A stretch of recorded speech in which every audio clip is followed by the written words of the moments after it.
I felt like I had already suffered so much in my life that I was like really angry at God. Like I had an awful childhood. I have an awful dad who's a drug addict, and you know that could be a whole nother like memoir of things I could say that happened in my childhood that no kid should ever have to go through. And then I was in that horribly abusive relationship, and then I finally got, you know, the suicide attempt, and then I finally got to like the best place ever. Like I was in the best shape of my life, working out all the time, you know, going through therapy, doing everything right. And I was actually finally truly happy. Great husband, great kids. Yes, like you just finally felt like I went through all of that hard time to get to here. Like I felt like right before I got diagnosed was probably the happiest I'd been in a really, really, really long time. And so when that happened, I was just like, why? Why do I have to suffer again?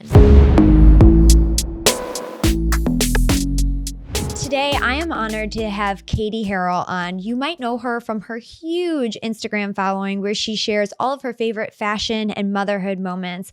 But Katy has also been through a lot. So today, she's going to come talk to us about her hard childhood, being in an abusive relationship, a suicide attempt, and facing breast cancer at the age of 33. She's such a wonderful mother, an amazing woman, and I know that we are all going to learn a lot from her vulnerability today. So let's get right into it. I have followed you for years. I have been inspired by you. I feel like I've cried with you, I've laughed with you, and I think you have such an amazing and powerful, not just one story, but multiple stories. Yeah. So I want to start though, like obviously, you know, you're huge on social. You do all of your beautiful fashion and home stuff and motherhood and everything. And you've also shared your stories, but what made you want to like share all of your stuff? I just feel like being able to connect with other people, and there's so much strength in vulnerability. And I kind of always been someone that's an open book. Like you can pretty much anyone that knows me like knows I'm really good to share like anything and everything. So it kind of came easy to me. And I really was hoping that the trauma and stuff that I'd been through, like I was like, if I share, then maybe there will be one person that feels less alone. And to me, that was like my main reason in sharing everything. I love that. And I mean, I know I could see through your comments like how many women you've helped and you've inspired. And, you know, I know that there's so much about you. So I want to get right into it. And I think I want to take people back all the way to the beginning, because that's when you really started being very open and very vulnerable. And so, you know, for those listening, I would love, if you're comfortable, to walk through that journey. But you talked about at a younger age being in an emotionally abusive relationship and the toll it took on your mental health, and then you became an advocate in that space. So can you kind of lead us through how this all started? Yeah, it's funny you say that, because I feel like that was like my first time. I wrote a big blog post about it. It's my most read blog post ever. And that was my first time like being super vulnerable with everyone about my past. So, and there was like so much freedom in finally sharing that. But I feel like it really started at home. I had not the best childhood, and parents had me when they were 18, and it was just always a struggle. My dad is a drug addict, and so he's actually in jail right now. And the things that I saw as a little girl were just things that no child should ever have to see or deal with. So I felt like even going into college, I was already super depressed and anxious from everything that I dealt with and saw growing up. And then I got in what I thought was a good relationship at the time. So this is during college? During college is when I started dating my boyfriend at the time. It was like my senior year of college. And it was my first ever truly abusive, physically and mentally abusive relationship. But at that point, it's kind of crazy because you never think you're going to be someone that's in a relationship like that. But then when you're in it, you're like so caught up in it. And I was so close with his family. And that made it really hard to leave. There were just so many things that made it so hard to leave. And of course, like the the mental abuse of them always making you feel like you're the crazy one. So that's what I was going to ask. Yeah. Was there, I'm assuming that sounds like he was very narcissistic. Oh, yeah. Which probably also, that wasn't something as commonly talked about. So how at such a young age did you go into that? Because I'm assuming, let's say classically, there was probably a lot of love bombing to start. Yep. And it felt so good to have this like love and connection and relationship, especially after the trauma of childhood. Right. So do you feel like that's how it started? And then how did the negative aspects of the relationship start to creep in? Yeah. So of course it started off like fairy tale, like any relationship where you have butterflies and everything's great. And, he was like the hot bartender at Clemson, and I was just like on cloud nine, and he made me feel like I was on cloud nine, and everything went great. And then just like slowly, like little red flags here and there, like the over drinking and the anger that would come from like little fights, like would blow up into big ones. And then I started noticing the lying and, other girls reaching out about things. And it just like, it's like once one red flag started happening, It snowballed. It just snowballed. And it got to the point where I was like, don't even know who this person is. And then I remember there was one point that it was just like, an absolute breaking point for me was when he finally like got super physical with me. That was actually after college. So this was a multi-year relationship. Oh yeah. So did you feel trapped? Yeah. Yeah. I mean, but I loved him at the same time. It's a really weird thing to kind of put your finger on, because I did really love him. And, there were certain aspects of our relationship that were really, really good. So you try to downplay the negative because you're like, but like, look how good he can be. Yes. And I had dated other people in college too before him. And I was always so bad at breakups. Like I'm the kind of person, I wear my heart on my sleeve. I get super invested into my relationships. And then when they're over, I just crumble. Like I was never someone that was good at going through breakups. And I just think also I didn't want to have to go through another breakup. Were you also kind of scared, especially, if he was already reacting this way over small things, like what would happen with a big thing? Yeah. I mean, there were definitely times. Yeah. And I kind of knew after that time he got physical. There were a couple of times he got physical with me, but the worst time, I kind of knew after that, like I was like, I have to get out of this. This is really bad. This could be really bad. And then of course he kept sweet talking me. And then he somehow convinced me that I should move to Atlanta to be with him in Atlanta. Yeah. Oh, wow. So did you go? No, but I got approval to go. I got approval from my company that I could leave the Charlotte office and switch to the Atlanta office. So I would have been with the same job and everything.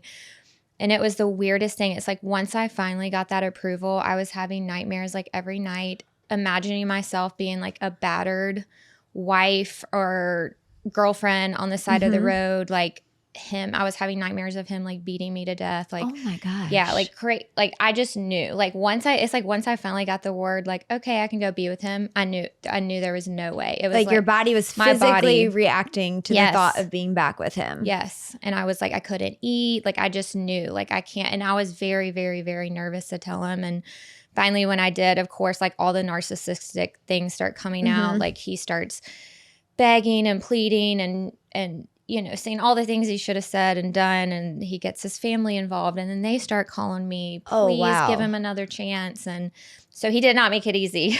Now, did your friends and family know what was really going on, or did you kind of hide it? I kind of hid it a little bit because at one point I was telling them like everything, and then it's kind of like that unhealthy relationship where it's like you break up and then get back together and it's good and then it's bad, and then it got to the point where all my friends started hating him. Right. Or they're judging you like, why are you still with him? And then it makes like a complicated situation even more complicated because there's so many voices now. And my friends were starting to take it personally, as they should. I mean, they were in it with me. I mean, they saw my darkest moments, especially in college when I was going through it. So then I kind of got to the point where I was like, okay, well, I wasn't ready to leave him quite yet for whatever reasons. And so then I kind of started like hiding things and not really telling them things because I didn't want them to hate him more. Right. And I did hide a lot of things from my mom. Now, do you have a good relationship with her? I do. Okay, good. Yeah, good. Yeah. It's definitely gotten better over the years. That's awesome. And I'm sure maybe your mom had to deal with a lot too, given, that your dad, you said, was an addict and 100%. So that's the thing. That's like a whole nother story. But my mom growing up was like super, super depressed, never wanted to do anything. And now she's like completely opposite. She's a completely different person. She's happy. She's engaged to someone new. Oh, good. She's super fit, super healthy, actually can't sit still and not do anything. So like I told her, it was funny because I was like almost like getting to know someone totally new. Right. Because she was so different than what I had known my whole life. But now we're in like a really good spot and I'm just like really happy for her. I love that for you guys. Yeah. And I love that for her too, because I'm assuming she had to go through some really dark periods too. Awful. And of course I know more now than I did when I was actually living right at home, So she had it really, really, really rough. So take me back. Your boyfriend's in Atlanta. You're in Charlotte. You get the approval. You obviously know in your heart and in your body and everything that it's not the right thing to do. So you tell him that. He's coming at you. His family's coming at you. What happens next? So actually during this time of like when I kind of decided that I wasn't going to go to Atlanta. Well, my company announced like, hey, Katy's going to go to Atlanta.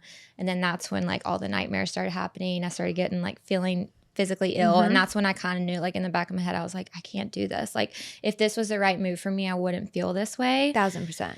And then I went on a work conference. We had a work conference like a few weeks later. And that's when my now husband, So God's timing. God, it was great. Like I actually get chills when I think about it.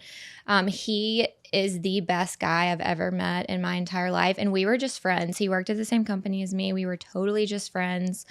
And he came up to me at this work conference and I hadn't told anyone yet, like, hey, I'm not going to go to Atlanta. I was still, like making sure 100%, like I'm not going to do it. I hadn't broken the ice yet. And he comes up to me and basically just said like, hey, I heard that you might be moving to Atlanta and I would never forgive myself if I didn't tell you that I've had a crush on you since the day you walked into the office. No. Yeah.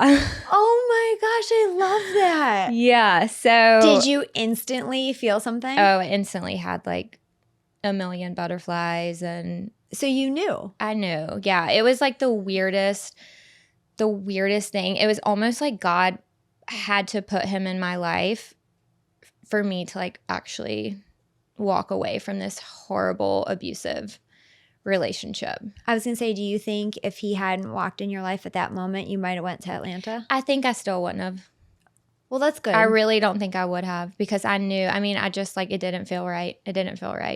But meeting Cam or like, us being friends first and just seeing like what an amazing guy he was just made the whole decision like so much easier for me. And I honestly don't know if I don't know. I think it would have been a lot harder for me for sure. So if there's somebody listening out there that maybe feels trapped in a relationship like this that is either emotionally or physically abusive, is there advice that you would give them or something, maybe a way out that you couldn't see when you were in the middle of it? Yeah, I would just say like trust your gut and trust your bodily instincts. Because like I said, when I thought I was going to move to Atlanta, like the way my body was acting is not normal. And when you get those gut instincts like that, and you really have to trust them. And narcissists are always going to make you feel like you're the problem. And you're crazy. And you're crazy. I mean, the amount of times that he actually kind of convinced me that I was the problem is really crazy. But once you like figure out the strength to know that you deserve so much better, you have to like take that leap and never look back. And I know some people it's harder in some situations. There's marriages involved in kids. I can't even imagine how much harder that would be. But like no woman should have to be in an abusive relationship, and life is way too short to deal with that. And there's just so much better. There's so much better out there. I completely agree. Now, I know you've been an advocate for mental health, and if you're okay talking about it, I know that at one point you had contemplated suicide. Was that during this relationship, or when was that? So that was not during the relationship with my ex-boyfriend. I was actually with Cam, and we were really happy, but a lot of that stemmed from social media. Okay, so to do the timeline, so you break it off with the boyfriend in Atlanta. Break it off with the boyfriend, and then probably like a couple of months later, Cam and I like actually started dating, and taking me out on dates and stuff like that. So there wasn't like a crossover or anything. But yeah, so I broke up with him. At some point, Cam and I started dating. I was happy. We got engaged in 2015, I think, married in 2016, and then the beginning of 2017 is when I started my like blog at the time. So social media, started Instagram, all of that stuff. And then it really, really took off. I feel like in like 2018 is when it really, really took off. But also along with that came a ton of negativity. It was almost like the more successful I became, the more I grew, the more people wanted to tear you down. Oh my God. Yeah. It was crazy because at first, I would say like the first like year, it was actually like pretty great. And I was loving it, and I was getting a lot of love, and you know, and I was sharing clothes, which is what I really love to do. And there were just all these like good aspects to it. And then it's like at some point, the more, like you said, the more successful I got, the more the trolls and haters and all So these what did people they come came out. after you about? Just it didn't matter. Like they picked me apart for every single thing that I did. They would pick apart my looks and something I said that day. And a lot of people preyed on my vulnerability and how I was vulnerable. And I think that really made them feel like, oh, Katy's emotional and vulnerable, so we can like stir up a bit. Yeah. I never understand people like that. Yeah. As somebody who also shares publicly and who has for a very long time, how miserable do you have to be to spend your day hating on someone that you've never met or just trying to tear down something good? Like that has always blown my mind. Me too. I don't understand it. I don't either. And it's just really, really sad. And you know, I really do think God made us to not know what other people say behind our back. I don't think we're like built to be able to handle knowing what a bunch of strangers who don't even know us like are saying negatively about us, you know? And then social media makes that happen. Yes. And it's all out there for everybody, and then people feed on it, and it just Yes. I think the biggest thing for me right around the time that the suicide attempt happened was that I discovered Reddit and I've never discovered that yet. And knock on wood, I don't, from my mental sanity, I'm like, you know what? I'd rather just not know. No, right? Well, see, I didn't know. And then, of course, I opened a DM and someone had told me. So I kind of came across it. I came across it not searching for it. I came across it in an innocent. Yeah, it was sent to you. Yes.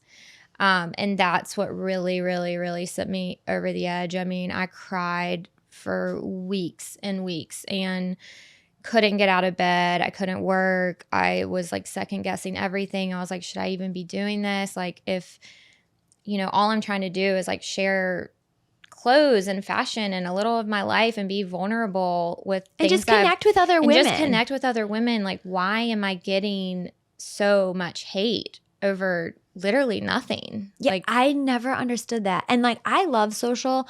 For us with a busy lifestyle, it's sometimes hard to have a lot of friends. And so I feel like you make friends and you like swap, you know, beauty tips or this or that or kids stuff. And like, that's the part of social that I love so much. It's like, me too. You know, sometimes when you're on the road or your schedule doesn't allow for you to like have girl time, you kind of have a built-in girlfriends from afar. Yep. But then some people go the total opposite. It's just really sad. And, you know, I think it took me a little while to realize like, hey, this happens to my other friends too, because I'd obviously made a ton of friends in the influencer industry. And I think once I started realizing, okay, like it's not just happening to me, like I did start to feel better about it, and I started to grow thick skin, and I was like, this is just what happens when people get successful in this industry. I don't know why. But for a long time, I took it personally and literally thought like it was only happening to me. And you know, you start to think like, is something wrong with me? Right. Like maybe I am that person. Yeah. If so many people are saying it. Yeah. Right. And it's just hard. Like I said, I think it's hard as any human to read anything negative about yourself from like anonymous people that you don't even know. And it got to the point where it was just like way too much for me. I mean, it was a burden that I literally couldn't carry. And so you said that you were depressed, you weren't getting out of bed, and then walk us through that. So now is like your past relationships and things that happened as a kid, is it all snowballing all at once? Yeah, it's like everything. It's past trauma, past childhood trauma, not having a relationship with my dad, you know, dealing, you know, the trauma from the abusive relationship. And, you know, I had to get over some struggles with that, even, you know, dating Cam. Like for the longest time, I had my guard up and I was like, where's the red flag? Come on, show me a red flag. Right. I know you're going to show me a red flag. You're going to be crazy just like he was, you know, like it took me a really long time to realize like, hey, this guy actually loves me. He's not going to hurt me. Well, I'm sure that fear was just, it's hard not to carry it into the next relationship because as you said, like in the past with the bartender, he was exciting and loving and caring and then just flipped. And so you're just kind of waiting for the other shoe to drop. Or the rug to be pulled out from underneath you. Yeah, exactly. So that was hard. But I knew the second that Cam and I actually started dating, like he was like God sent him to me. Like it was the most incredible thing. But yeah, it was like the pressure of work. And I think I got to a point too where I was so successful and I was doing so well that I almost couldn't keep up with the expectations. So then if like something didn't do as well for me as the previous one, I would get super depressed and anxious about it and I'd feel like a failure. And then you start playing the comparison game and I think it was just like it's overwhelming.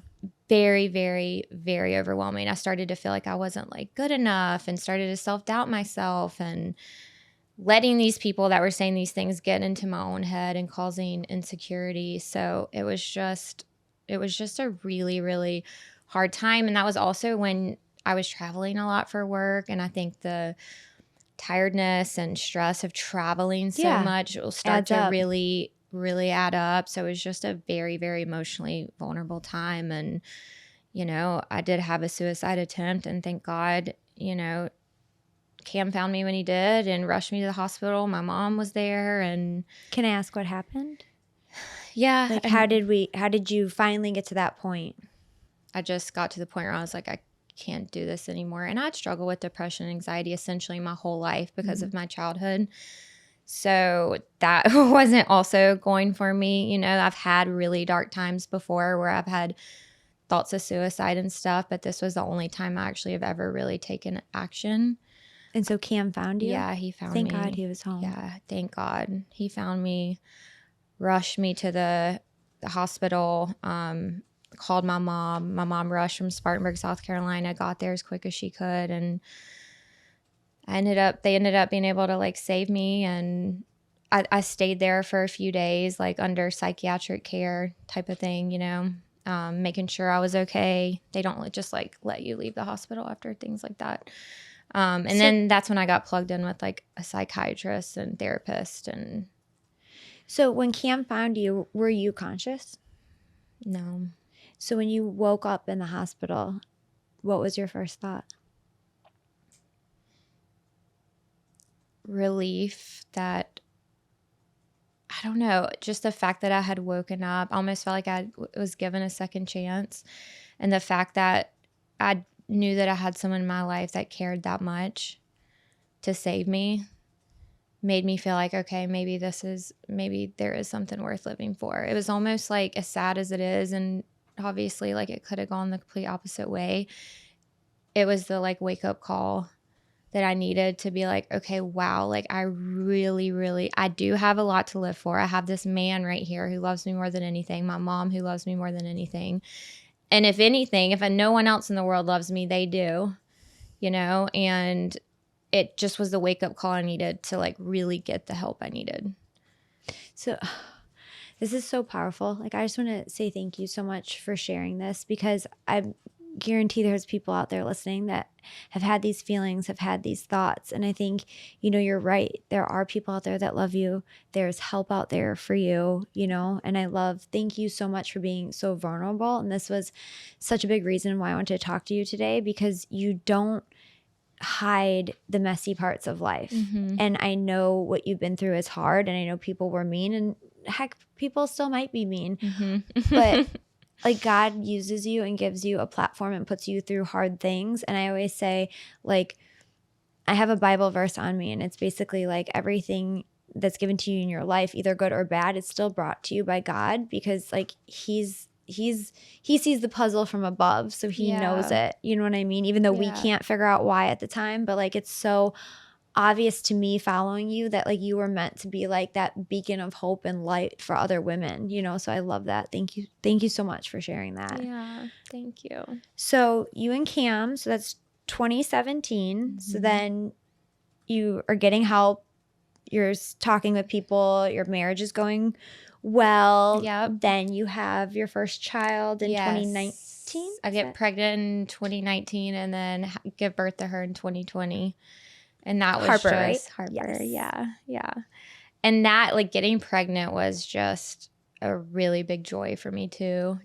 I think I got to the point, especially with like always being on social media and stuff, I was like, there's got to be more to life than this. Like, I've always just kind of been that person that there's more to life. There's more to life. Like, I can't ever let myself get too wrapped up into like materialistic things and social media things, but it just doesn't fulfill me. Like, there has to be more for me. And that's kind of something that's hard for me that I always like have to work on, make sure I have a good balance. But when I got pregnant with her, I was like, wow, okay, like I have a new purpose now. And it really, really, really was incredible. Like, being a mom, of course, like the newborn phase. Yeah. It's rough, but it's great. It's rough. And the postpartum depression was definitely I was going to real. ask, did that come into play? Oh, yeah. And how did you handle that? Because now I feel like, not that it's good that you went through it, but like you probably at least saw the signs because of your past. Because I think a lot of women out there deal with postpartum but don't know what they're dealing with. Yes, I was very, very prepared. So were all my doctors. I was on like high alert.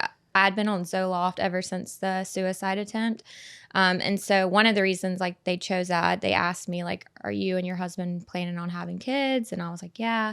So they put me on Zoloft because you can still be on it while you're pregnant. So I was still on my medication, still taking it after, and I was just very, very hyper aware that I'm most likely going to have postpartum depression. So I felt like I was like under really good care and stuff with that. But I can imagine like women who aren't depressed and anxious like me and haven't gone through like stuff I've gone through. I can imagine like how hard that would be, like not being prepared for that, because it's hard. Right. And then on top of it, I feel like when you have a baby, you're so far on the back burner because you have to keep this little life alive and you don't know what you're doing. And so you're feeling all these ways, but you're like, I don't have time to deal with this because I have a baby. Oh, yeah. And so I think women we put our mental health to the side because you're like, well, I'll deal with that after. But then it really can creep up on you really quickly, I would assume. Yeah, very, very quickly. It was hard, very hard. And then I've had friends that have gone through really bad postpartum anxiety, which I didn't have. I just had like the depression where I was just like super sad, almost like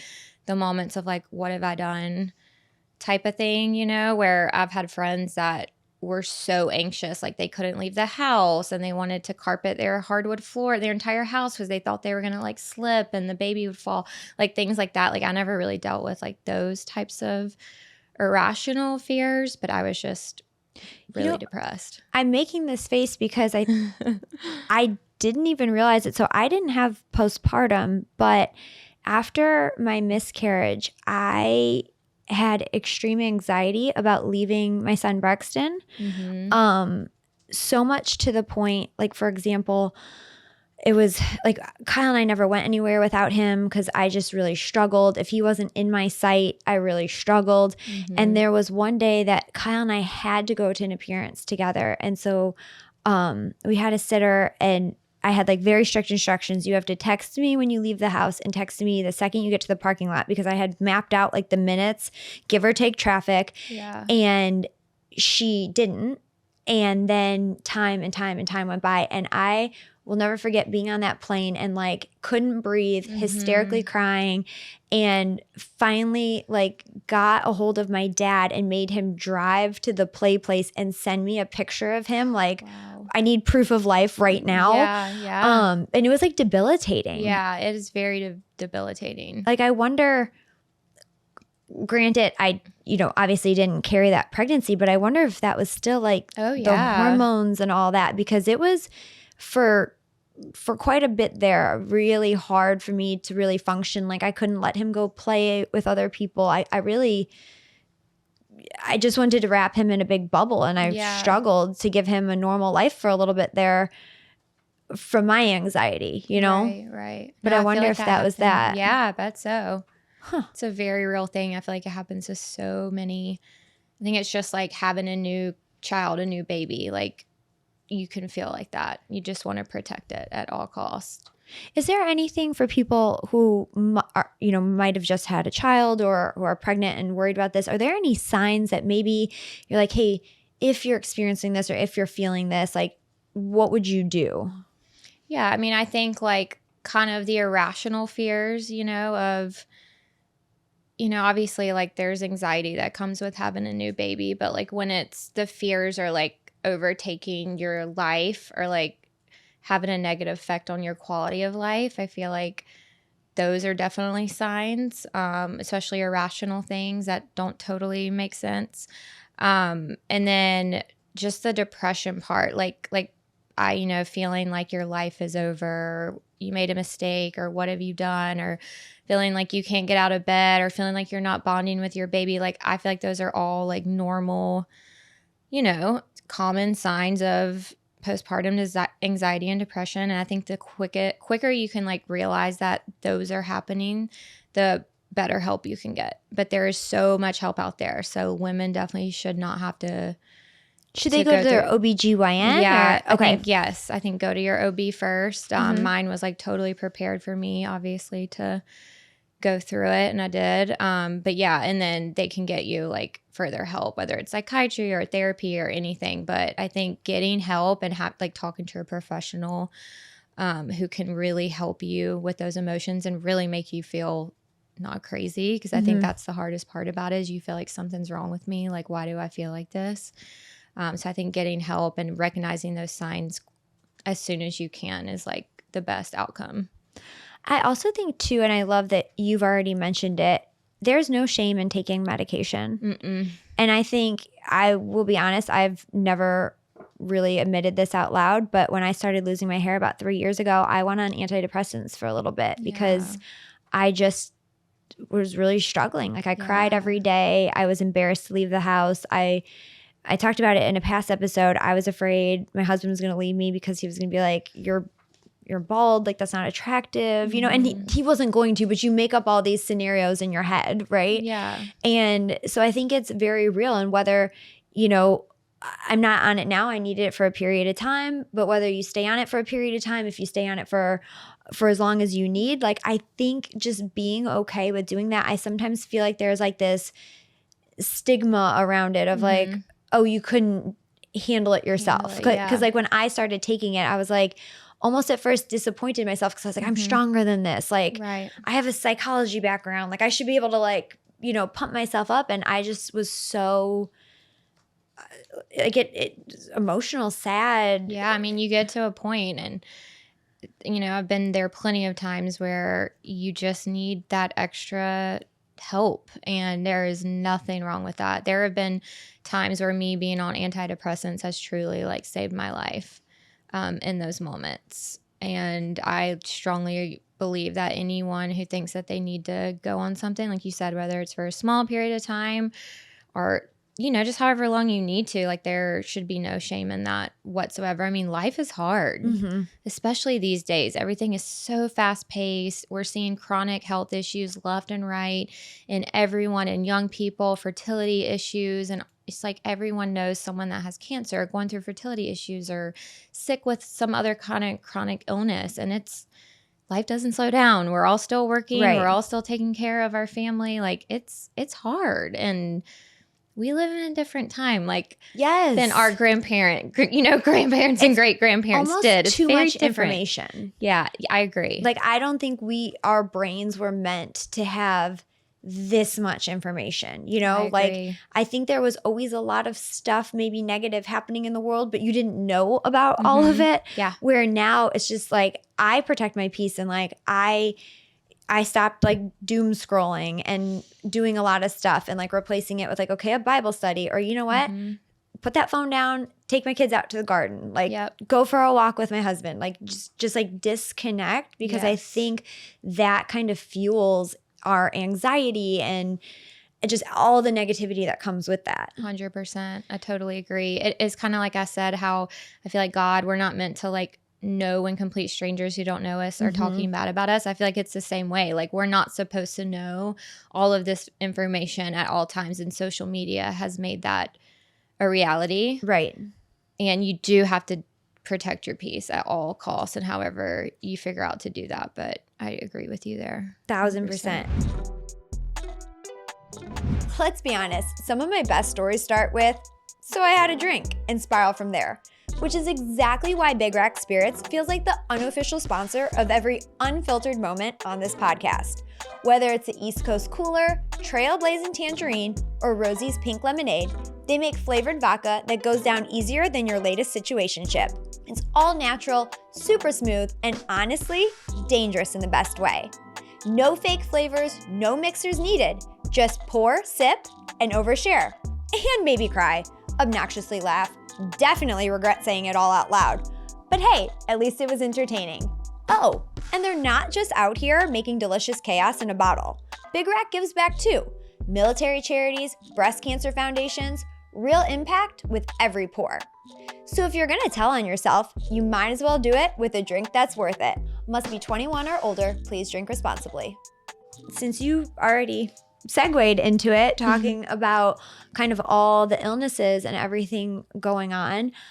I mean, not only did you go through all that, but in your early 30s, you battled breast cancer out of absolutely nowhere. I mean, I was following all your stuff. There was no family history of it. No. You were literally laying there one night. So I want you to take everybody listening back to that moment, because I know it was you yourself who found the lump. And you know, transparent here, I don't know if many of us in our early 30s are even thinking about that. So how did you even do this? How did it come to be? Please start at that night. Yeah. So that night I was just laying in bed. So my son, Walker, was 8 months old. He was still breastfeeding. I was still breastfeeding him. But I didn't find it when I was like breastfeeding him or anything like that. I was just like, he was asleep. I was laying in bed. I had my arm up.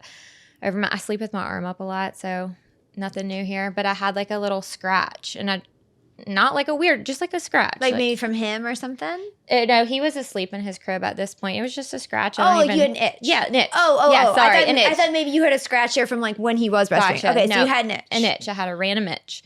And I went to go itch it, and I felt what felt like a glass marble.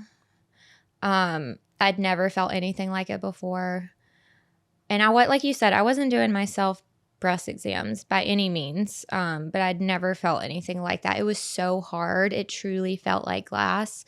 And I woke my husband up out of a dead sleep and was like, oh my God, Cam, wake up, feel this.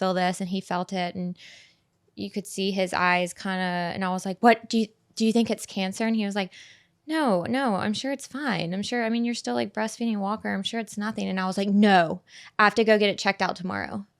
He was like, okay. Like, I was like, I'm telling you, like, if I call tomorrow and they tell me they can't fit me in, like, they have to. Like, it was like I knew. Really? You just had that intuition. Yeah. So sure enough, I called the next day, and my OB was like out of town because she would have 100% seen me. Her and I are super close.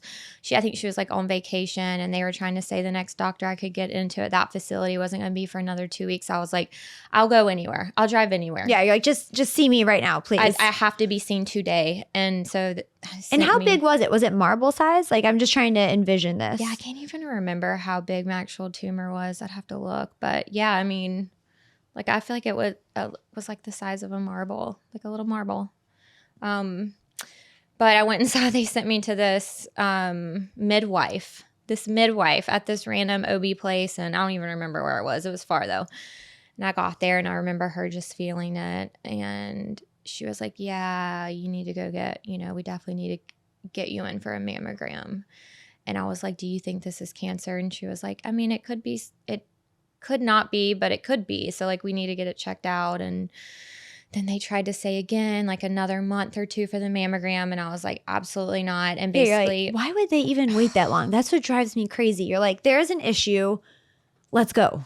No, it's actually so sad. It's really, truly sad how many girls too, like it takes them so long to actually get the screening and the scans and everything that they need, that by the time they finally get it, like it grew. Right. You know what I mean? Right. Because it's 6 months down the line and you've had 6 months that you could have been doing something proactive and you're just waiting to get in. Right.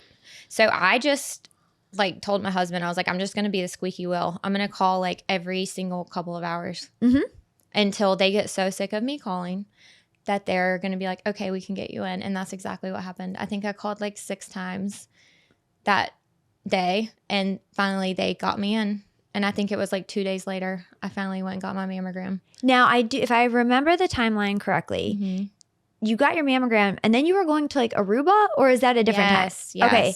Because I remember, because I've been following you for a while, and I remember you doing a post and you're like, I found this and I went for a mammogram. We're getting ready to go on. It was Aruba, am I right? Yeah. Sorry, I feel Aruba. kind of stalkerish. No, yeah. It was Aruba. But I remember you being like, we're still going to go on this trip. We've had it planned. We need some like us time. Yes. So, okay, you do the mammogram. We do the mammogram. And I knew something was wrong that day because they kept calling me back for more pictures. I was like, what is going on? I mean, this is crazy. And I mean, I just kept getting called back. We need more pictures. We need more pictures. Finally, she's like, we need to do an ultrasound. I'm like, okay, kind of freaking out at this point. Radiologist does ultrasound, and then I'll never forget it. Like, he takes his gloves off and he's like, not gonna lie to you, Katy. I don't like what I see. And then he looked at me, he goes, do you have anyone here with you? And I said, yeah, my husband. They wouldn't let him come back. I'm like, my husband. And he looked at the nurse and just like nodded to her. And I just knew. Like, my world came crashing down and like. And this is before you left. This is before we left. Yeah. And so basically he gets Cam back in the room and he says, like there's parts of this that, that look like cancer, but then there's also some parts of it that don't necessarily fit the characteristics of cancer. So I don't want you to walk out of here today feeling like you 100% have breast cancer. He was like, because I'm telling you right now, there are a lot of times I can look and I know 100% without a doubt this is cancer. And he was like, I don't feel like that in your case, but you're so young that I want to like be aggressive with this and I want you to get in for a biopsy as soon as you can. And that's when I told him about our trip. And I was like, well, we're supposed to leave tomorrow, or it was like a couple of days to go to Aruba. Like, should we cancel that? And he was like, no, like you should totally still go on your trip and we'll get you in for the biopsy. And then they're actually trying to wait for me to do the biopsy until after I got back from Aruba, because they were like, if for some reason you get bad news, we don't want you to find out on your trip and ruin it. But of course, I was like, no, we have to get the biopsy done. Yeah, I would have been the same. Like I can't, no, like I need to get this done now. So that's what happened. And of course, they said it was going to take like 5 days to get the results back. And of course, it took like 24 hours. So like right on your trip. And they also promised me that they were not going to release the results to me, that a doctor would call me, that they would hold the results and a doctor would call me either way. So you mean like in the patient portal? Like in the patient portal. Right, because that's big news to just put in a patient portal. Yep. So we land in Aruba. We haven't even checked into our hotel yet. We're literally like at the bar waiting for our room to be ready. And all of a sudden I get a MyChart notification.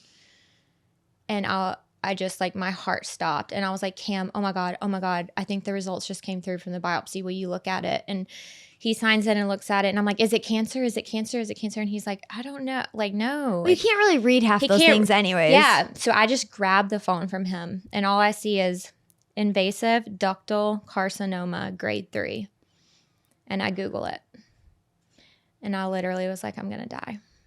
Because when you Google that, all it talks about is the fastest growing cancer. grade 3. I had no idea. The most aggressive type of cancer.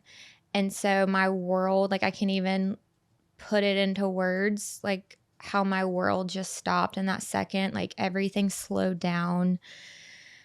I felt like I couldn't breathe. My like life flashed before my eyes. I was just thinking of Harper and Walker, and I called my mom, and she just kept going, "Oh my God, no! Oh my God!" Like someone had just like stabbed her, and I'm like on the balcony in the lobby, like talking to her, just melting down, like on the floor, like crying. I mean, people are walking by staring, like, what is happening right now? Like it was horrible. I cannot imagine. I think just the bluntness of opening up the email, the not having, I mean, just being a mom, my first reaction would be wanting to grab your kids and just having to deal with that on your own, like with Google, right? Like probably great information, but also the worst information, Yeah, that was probably the worst thing that I did. Because I Googled before we could even talk to a doctor. And then the frustrating thing is Cam couldn't get a doctor on the phone for like over an hour. And we finally get like a nurse on the phone, and she says, we're still waiting on the hormone receptor results. So that will tell us a lot. And as far as we know, like Katy's only stage 2. So this is very treatable. Like, so, they were giving, and they also profusely apologized that the results were sent to me. They felt horrible, but obviously someone didn't do their job by releasing those. But now, why would they say it was stage 2 when you were grade 3 on that paper? So those are two different things. Okay. So grade is how fast the cancer grows. So like how fast the cells divide. Okay. And so it's like a grade 1 to 3. I think 3 is the highest. There could be one more higher than that, but I think it's 3, which is mine. So that means like fastest, most aggressive cancers are going to be grade 3. Slow growing cancers, like some people can have cancer for years in their body and it's really not going to change. They can live for years with like a slow growing cancer. The fastest it grows, the worse it is. Okay. But staging is where it is in your body. So okay, yeah. That makes sense. So Thank you for explaining that. With breast specifically, like stage 1 normally is like just in the breast. Stage 1 and stage 2 is normally like just in the breast. Stage 3, it's like gotten into your lymph nodes. And then stage 4 is when it's like in another organ. Okay. So you were stage 2, grade 3. Stage 2, grade 3. Yep. And at that point we didn't know for sure, but they had already done the ultrasound of my lymph nodes and they didn't see anything at all that, and I had physical exams done, and so it wasn't determined until I actually did my surgery, but my cancer was never in my lymph nodes, thank God. So, and the only reason I was stage 2 and not stage 1 was just the size of my tumor. It was like it was like barely made the mark for like the stage 1 criteria. So just like it was a tiny bit too big, so it was considered like stage 2. Yeah. So you're in Aruba for 5 days. You're dealing with this. What are you doing? Like, take us to where you are. I don't even know how you're. I mean, I called every single one of my best friends. I called my mom, every single one of my best friends. I told Cam I want to get into treatment as soon as possible. So after talking to like a doctor and figuring out when they could see me, we booked our first flight home. Because I was like, I just want to start treatment. Like, right. And I had found out while I was there too that I was triple negative, which is the worst breast cancer that there is. Oh, wow. Yeah, it's funny because I knew about triple negative breast cancer because I had a friend that was diagnosed with it like 3 years before me, who also used to work with me and still works with my husband at that same company that we were talking about earlier. And so I knew that she had triple negative breast cancer, and I had kind of done some research when she got diagnosed and knew that it was like the worst breast cancer. So the next day, the nurse calls us to tell us the receptor results. And she's like, oh, so it's negative for estrogen, it's negative for progesterone, and it's negative for HER2. And my husband goes, oh, good. Well, that's what I would think if they were saying negative. I looked at him. I said, no, that is horrible. And I just broke down crying. And the nurse was like, oh, honey, I'm so sorry. I was like, triple negative is the worst one. And she was like, I know, I'm so sorry. But with your stage 2, which we really think it's still very treatable. And she like helped calm me down. But like, I knew that I had a very aggressive cancer. And the reason it's the worst breast cancer is because there's no treatments for it. So I'm sure like you see people like girls like Katie Thurston is one of those, The Bachelor. She used to be the Bachelorette. She's stage 4 breast cancer, but she can be alive for years and years and years because there's treatments for her. Triple negative breast cancer, like if mine was to ever go in my lungs or my brain or my bones or anything, I have 11% chance survival. Oh my gosh. So like there is absolutely no treatment for triple negative besides like the initial stage 1, stage 2, stage 3, like chemo and surgery. Okay. So, because there was no family history and you have a very aggressive, untreatable breast cancer at 33 years old. Yeah. Do they have any idea how, why? They just said it's something environmental and it could be a million things and I'll never know. Environmental, how so? Just like something we're putting in our body and on our body and yeah. But there's no tests to try to figure that out. No, I mean, I've done a lot of holistic stuff.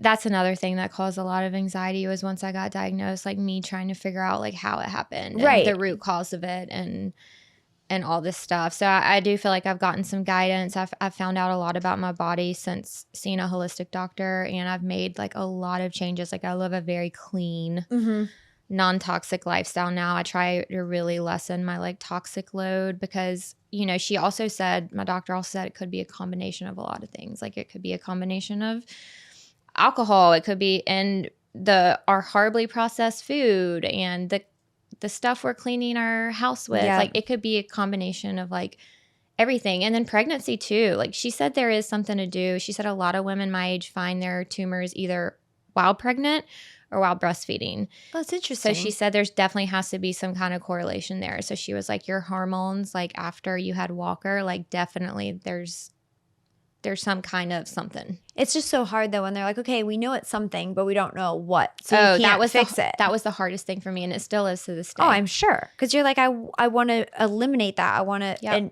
and then it's just a guessing game. Yeah, and I lose sleep at night all the time thinking about it. So when they gave you your diagnosis, then they give you a treatment plan. And walk us through that because you were so amazing at sharing all of that. Like part of me wants to put up some of these videos with you, but yeah, I want to walk through. There was the part, and maybe when they're finding it, we can walk through it. But when you did shave your head, but tell me, so you know that you're going to have to go through chemo. I know you tried the cold cap and all that. Like walk us through where you're at. So you get your diagnosis, you get your treatment plan. Yeah. So just let you know, like I was like going under treatment knowing that like my cancer could be cured. It's when it's like stage 4 is when it's like uncurable. So that kept me really strong during the process. My doctor kept saying like, if you do this protocol, like you're most likely going to be like cured. They can't really say that, but like, but no evidence of disease, you know, like live a long life. So I knew I had to do 16 rounds of chemo, and I did cold cap for a little while to try and save my hair. And explain to us what that is. Oh gosh, it was so miserable.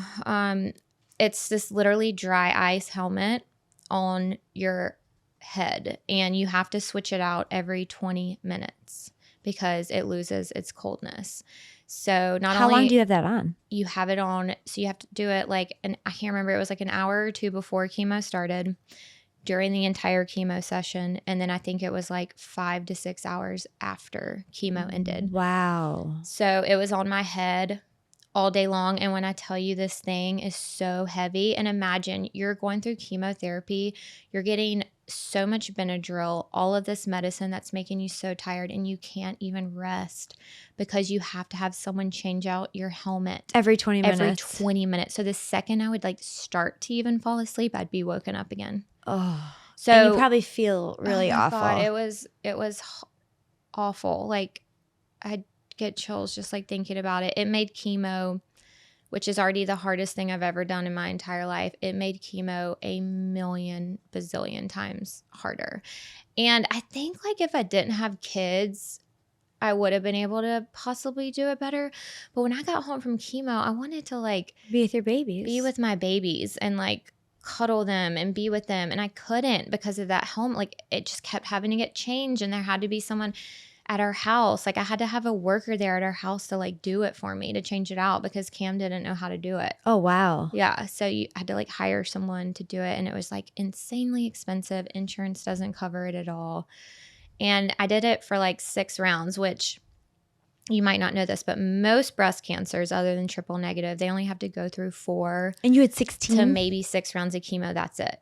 I went through 16. So triple negative breast cancer patients go through more chemo than like any other cancer patient. Wow. Yeah. I had no idea. So if I would have cold capped, like I couldn't, after 6, I had a mental breakdown and I was like, I can't do it's this just anymore. too much. But had I been a different type of breast cancer, I would have saved all of my hair. So it was working. It was working. Okay. Yeah. I had a friend that did it. She has no kids. We're really good friends. She's actually a dermatologist here in Charlotte. She's amazing.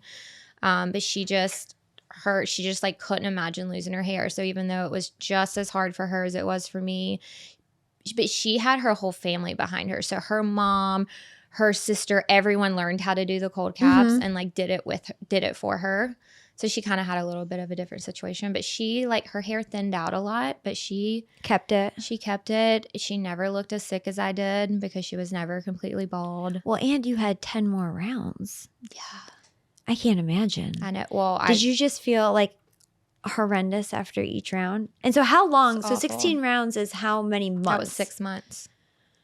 And with the kids, how are the kids handling? Because what ages are they during this? You said Walker's 8-9 months, right? Yeah, he was 8 months old. So he's now 2.5. And then Harper just turned 5. So she was probably, what, 3.5? So did she have a little idea of not...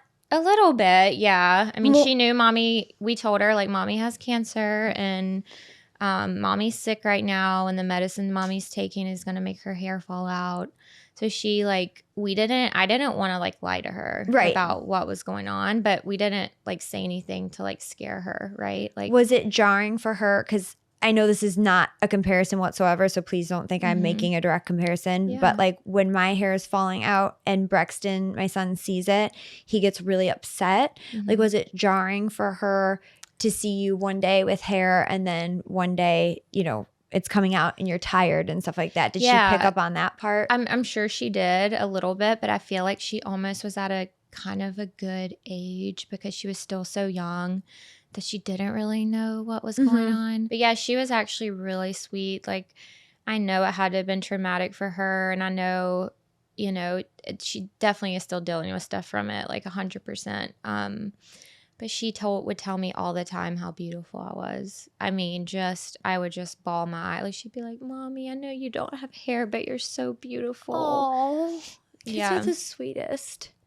Were you facing, obviously, the hair loss, obviously being tired? Were you very sick? Because I heard that happens a lot. I handled chemo pretty well for the most part. And I was in the best shape of my entire life when I got diagnosed. So I think that really helped my body just like handle it better. I was also so mad that it happened that way because I'm like, you're like, I'm going to fight. Yeah. I'm going to fight. I'm like, I literally just got in the best shape of my life. And now I have to like, come on now. You know, now I can't work out again for another like year. Are you kidding me? But no, I really think it helped me. You know, there were times I was super tired. But as far as like puking every day after chemo and stuff like that, no. I wasn't really. There might have been like 1 or 2 times that I got like a little bit sick, but which is incredible for that many rounds. Yeah, it is incredible. Especially I did a certain chemo that people call the Red Devil, and it's like the most intense type of chemo that is out there. And so I was very, very scared and anxious for that one. That was the one I did at the very end. It was like my last 4 sessions. And surprisingly, like, I was expecting the worst. I mean, I went in thinking I'm going to be puking every single day. I'm going to lose all this weight. I'm not going to be able to like get out of bed. Yeah. No. That's incredible. Yeah. Now also, while she's finding that video, tell me, because of the past, like we've talked about the mental health and the postpartum, where are you at mentally? Because it sounds like when you're talking to me right now, you have just the complete fighter mentality. But did it come back into play during all this, or like walk me through that part? Yeah, so I have gone through so many emotions since I got diagnosed. I think at first you're just sad and scared, like scared out of your mind, and you're facing your own mortality, and you're thinking about your kids not having a mom, and like all the scary thoughts went through my head, like, oh my God, I'm gonna die, and then Cam's gonna remarry, and is that person gonna love my kids as much as I do? Like, it was just like crazy thoughts. So like that was really hard mentally, like just going through the mortality emotions of like facing my own mortality. And then you get into like the fight mode where you're like, and that's kind of what happened after like the 6th chemo with the cold capping. I was like, you know what? I can't do this anymore.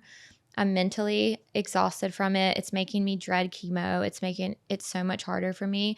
And who cares if I lose my hair as long as I'm here to live after. So you just like adapt to this like fight mentality, and you know that like you will do anything to be alive for especially for your children. So I was like in that mode and kind of like fight or flight, you know, and just like every day, like just getting through, like kind of getting by on adrenaline type of thing. And then I think the really hard part happened like once I was done with everything. Really? Yeah. I cried with you on that video. So you sat down and you got your head shaved. And the thing that stuck out to me the most when you were doing it, and I don't even know if you knew how the camera was positioned, but your kids' playpen was in the back and they were both kind of to the side playing. And that's what I watched the whole time, was like, all I kept thinking about was your kids are in the other room. You're trying to be strong for them. You're battling all this. You're so young. Like, I was so overwhelmed for you, but I don't even know if you realized that their playpen was in that shot. I didn't even realize that. Yeah. And I just kept watching them and being like, oh my God, these kids. And I just remember being like, God, please let her be okay for these kids. Like, please let her be okay. Because it was just like, so tell me, so you decide you're done with the cold cap. Yeah, and then at that point, I just knew, like, if I didn't shave my head, it was just going to start coming out in clumps. I mean, and you kind of understand that a little bit. It's traumatizing. Yeah, it's very traumatizing to run your hand through your hair and have it in your hand. Yes. So you're like, all right, forget it. I'm going to shave it. Yes, because I just didn't even want to, like, have to go through that. I felt like if I shaved it, then I was, like, taking control. Yeah. And I remember, so who was doing it for you? Because Cam's sitting there right with you. Like, and I love that you filmed it, because I think it was so powerful, not only for you, but for people who are going to go through it, who are like, okay, like, I need to mentally prepare. Yeah. Yeah.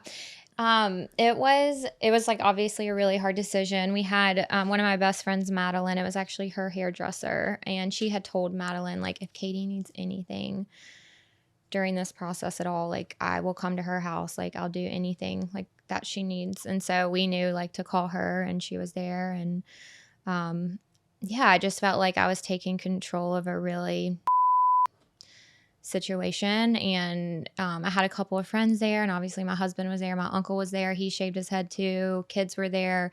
It was really nice being surrounded by everyone who loves you. Yeah, everyone who loves me. And I wasn't doing it alone.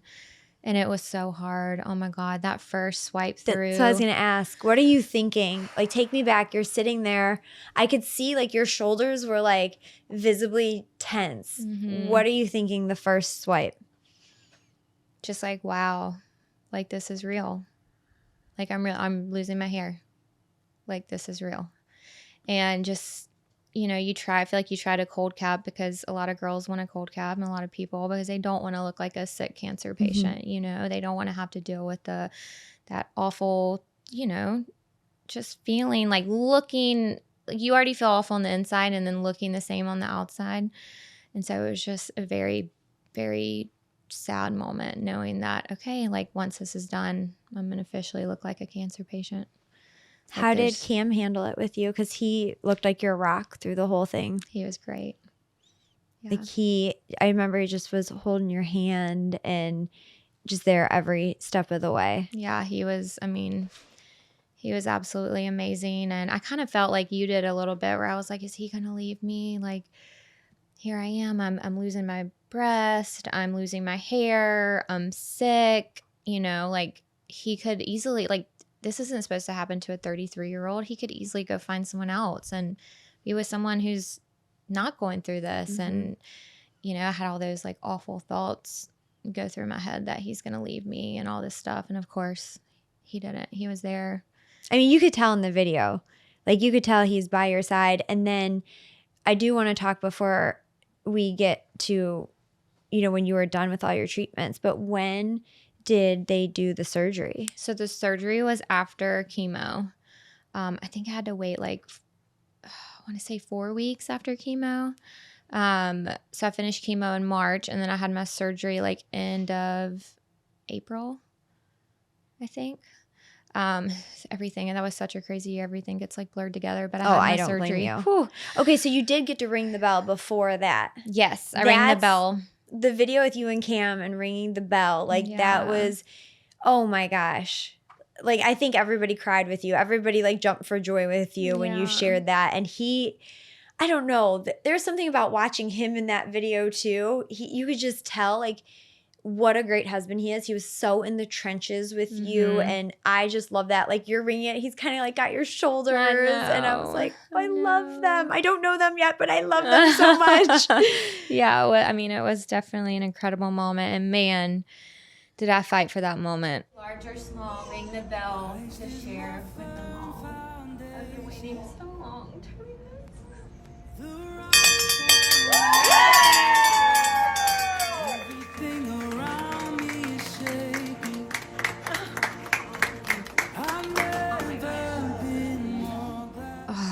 I just 16 rounds. There were some rounds I just didn't think I was ever going to be able to make it. I mean, there were times when I had the most horrific anxiety attacks in the chemo room, and they'd have to put me in like a bed and like pump me with Ativan because I was like literally having like full blown panic attacks because I just like didn't want to be there and couldn't. So I mean, it was not easy. So to ring that bell, knowing that I was done with that, like I mean, you can't even put it into words. Is it a mental shift then? So you now have had to battle the challenge where you shaved your head, you got through the 16 rounds of chemo, and now you have to go through surgery. Mm-hmm. So it sounds like a roller coaster. It's a roller coaster. And everyone told me that is a good thing about my platform is I got to connect with a ton of other girls going through the same thing around the same age. So I didn't feel alone. And then I'd had my friend that I told you about that had gone through it a few years prior to me. So I had her, and every single one of them told me the same thing. They were like, chemo's the hardest part. Like surgery's hard, but chemo is by far the hardest part. So like if you can get through chemo, surgery's going to be like nothing compared to that. So surgery really was nothing compared to chemo, but obviously like, I mean, it's a really big surgery. I had a double mastectomy. So, it was a little bit more, the healing process was a little bit more intense, I guess, than I had like anticipated. But I mean, looking back again, nothing compared to chemo. So now can I ask, just because I don't know, so you do the double mastectomy, and then what happens from there? So the double mastectomy, they remove like all of your breast tissue. And then they put in what's called an expander, and it like helps stretch your skin and tissue for an actual implant. Okay. So I had like that surgery first, and then. And what does that look and feel like, an expander afterwards? So weird. It's like hard, and it looks not normal. Yeah. And how long do you keep that in for? I think I had it in for 4 months, 3 months. Do they do that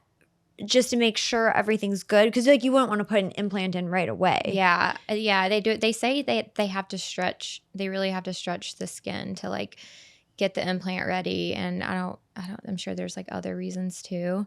So some girls, if they get radiation done, I didn't have to do radiation because mine was never in my lymph nodes. Some girls who have to do radiation, they have to wait even longer to get the actual implant surgery post double mastectomy. Like I think some of them have to wait like maybe 6 to 9 months or something. So I was lucky and got to do it fairly quickly within like 3 months. That just has to be so jarring from like, yes, it's jarring going through the treatment, but I think as you mentioned before, like you're feeling this way on the inside and then on the outside, like that has to be very tough mentally. Yeah, extremely. Is there anything, like any advice maybe for women getting ready to go through that you can give them, or something that helped you during some of those times? Yeah, just knowing that you can literally get through it.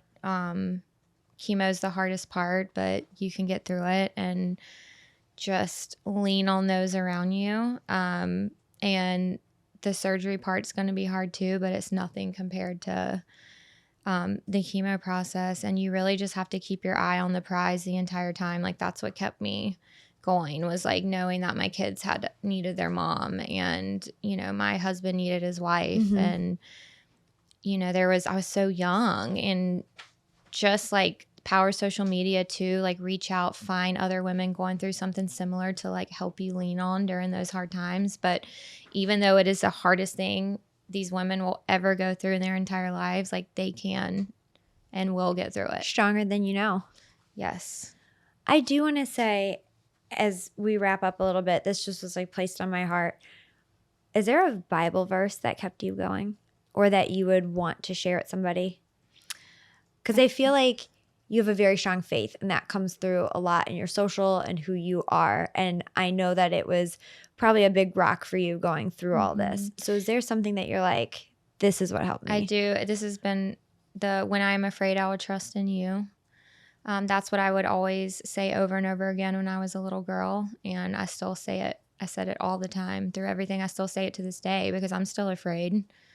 I'm still afraid to this day that it's going to come back at any second. And, so that's a whole nother thing, is like the trauma after you're done with everything has been a whole nother thing that's been hard. Well, I know. I had texted you when you were going in for that scan. Yes. Oh my God. I can't imagine that fear that comes back and that anxiety that instantly comes back. Oh, it was, yeah. It's just, you really can, like, especially my triple negative breast cancer, like, has a really high recurrence rate compared to the other breast cancers, and it normally comes back within the first 1 to 5 years.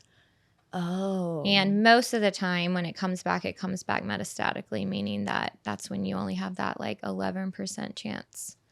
So what did you find that, just for people listening? I felt just this past time. Yeah. I felt a hard spot on my nipple. And so you went in for the scan. Yeah, and they said everything was fine. They said they just saw like normal tissue that was left over from where I was able to keep my nipple, and everything was fine. But I was like convinced, like, because I think it's scary when you feel something similar to what you felt the first time, and it just completely threw me. It was so traumatizing, but thank God I had like the nicest like nurse, ultrasound tech. I had the nicest radiologist. They were like literally wiping my tears away, and were so, they were like pretty much crying with me. Well, I'm sure I saw you post that picture where you're holding Cam's hand in bed, and I'm like, just thinking about all those emotions that have to be flooding back, and thinking like, again, do I have to go through all of this again? And I literally, like, I've told Cam, I'm like, I don't know if I could go through it again. Like, like you say, obviously at the end of the day, like I'll do whatever it takes, but like I just can't imagine it coming back and having to go through what I just went through again. And how long has it been then? 1.5 years, 2 years? Yeah. So I got diagnosed September of 2023. So coming on 2 years. Wow. That's incredible. Which is crazy. And I will say my faith was definitely like rocked a little bit when I got diagnosed, because I felt like I had already suffered so much in my life that I was like really angry at God. Like I had an awful childhood. I have an awful dad who's a drug addict, and that could be a whole nother like memoir of things I could say that happened in my childhood that no kid should ever have to go through. And then I was in that horribly abusive relationship. And then I finally got, the suicide attempt. And then I finally got to like the best place ever. Like I was in the best shape of my life, working out all the time, going through therapy, doing everything right. And I was actually finally truly happy. Great husband, great kids. Yes, like you yes. just finally felt like I went through all of that hard time to get to here. Like I felt like right before I got diagnosed was probably the happiest I'd been in a really, really, really long time. And so when that happened, I was just like, why? Mm-hmm. Why do I have to suffer again? I have worked so hard to get to this place right here, and now I'm gonna have to like go through the hardest thing I've ever gone through. So it was just a lot of anger, and I would be lying if I said I still don't have anger some days. I mean, it's just a constant roller coaster of emotions that I try to deal with on No, I understand. I mean, a daily basis. I could only imagine it, what you've had to face. And I do love your honesty. And I love the fact that, even though years ago people were not nice on social, like look at what your social has done. Like you didn't let the haters take control. You kept posting. And now, yes, I know it's hard, and no, I don't have an answer, but like God is using you. Like you have to know that, like you have this platform. Tell me how it feels, and we can wrap up with this, to be able to connect with other women and be able to be that sense of community, be that sense of hope, be that sense of strength for them. It's been amazing, and that's definitely been the biggest blessing throughout all of this, is just knowing that my story, I mean, I've heard from so many girls, and I'm not always the best with DMs, and I know that there's probably so many more too that I haven't even been able to read. That, I mean, just so many girls that were like, I did my self-breast exam from your story because of you sharing your story, and I found a lump, and I went in and I have breast cancer, and oh my God, it's an early stage, and if it weren't for you, I wouldn't have found it. Like, thank you. You're saving lives. You know that, right? Like, I know it's hard, and I know you're asking why, but like you also have to know, like, you are literally saving lives by telling your story. Yeah. Which is incredible. Yeah. So that's been really, I mean, it's crazy when I get a DM like that I see, I'm just overwhelmed with emotion. Like, and then my friend, like one of my good friends, like she just got diagnosed 6 months pregnant. Oh. She's about to start chemo next week. But again, she was like, if it weren't for you and that other girl I was telling you about, she was like, I wouldn't have been doing my self-exams and I wouldn't have found it. And, she's going to be okay. I mean, no one wants to go through this pregnant. Oh my God, it's going to be awful, for a little while, but she's going to be okay. And just the fact that she was doing her exams because of me and her other friend is just like, and it saved her life. Like, I mean, imagine had she not felt that, and it could be way worse. Well, I thank you so much for coming on, because I hope everybody listening out here, the same as when I watched your video, I won't lie, besides in college when they used to hang that little thing up on our showers for like self-exam, I had not done one since college. I know. And then I watched your video, and that night I was like, okay, all right, we're going to do this. Yep. You know what I mean? Yep. And so I hope that everybody listening like takes that away from your story. Yes. And just do it once a month in the shower. And it's happening younger and younger and younger. It's like actually crazy. So I would not say that age should be a thing at all. Like, oh, I'm 30s. I'm in my 30s. I don't need to do it. No, you do. Right. And you had no family history either. Yeah. I mean, I know a lot of girls that are like in their mid-20s that are getting it. So like age isn't a thing. You just need to do it. And if you feel anything, just get it checked out. Like, that's the best thing you can do, is just to get it checked out if you feel anything. Well, I know everybody is going to take a lot away from this episode. I would also love if you ever have time to come back. I'm sure a lot of people would be very interested in some of the low tox swaps and things that you're doing. Yeah, I would love to. Whether it is for cancer or for fertility or whatever it is, I think we're seeing so many autoimmunes and other diseases because of our environment. Yes. So I would love maybe to bring you and some other people back and just learn what you guys are doing so that other people out there can make these swaps, and we can, we're already teaching our kids these things to hopefully avoid. And so I think just spreading that knowledge would be really powerful too. I would love that. Yeah. And we can all learn from each other. Yes. Yes. Well, Definitely. thank you so much for being so vulnerable and sharing your story. Thank you so much for having me. I was very honored that you asked. And I was honored you came on. I was like, thank you so much. And I'm so happy I finally got to meet you because literally I've like followed you for years. I'm like, I feel kind of creepy being like, oh yeah, Cam. I know Cam. No, like, I love it. I feel the same about you. I'm like, I don't actually know him, but he seems wonderful. So is there any sites that you want us to put out there for people? Definitely Breast Cancer Research Foundation. They have a lot of good stuff on like self-exams and stuff. You could link that page. And then just even triple negative breast cancer too, because then people can learn more about like the exact type of cancer I have. And I feel like that is the number one cancer that is affecting more young people the most, and the one that's like more likely environmental than Interesting. a lot of the others. So I think it'd probably be good to put their website on there too if anyone just wants to like Yeah, we're going to do learn it a verbal little and then throw it in the show notes too. And then we'll link all of your stuff obviously as well. Okay. I just want to take a moment and say if there's anybody out there battling depression or suicidal thoughts, please call or text 988 if you are needing help. And if you drop down in our show notes, we will link it there as well. And also, please do your self breast exams. It doesn't take a lot of time. It can obviously save a life. And we're also in the show notes going to link resources that Katy has shared with us in case you or someone you know are battling breast cancer. So thank you so much to Katy again. This was such a powerful episode of Certified Oversharer.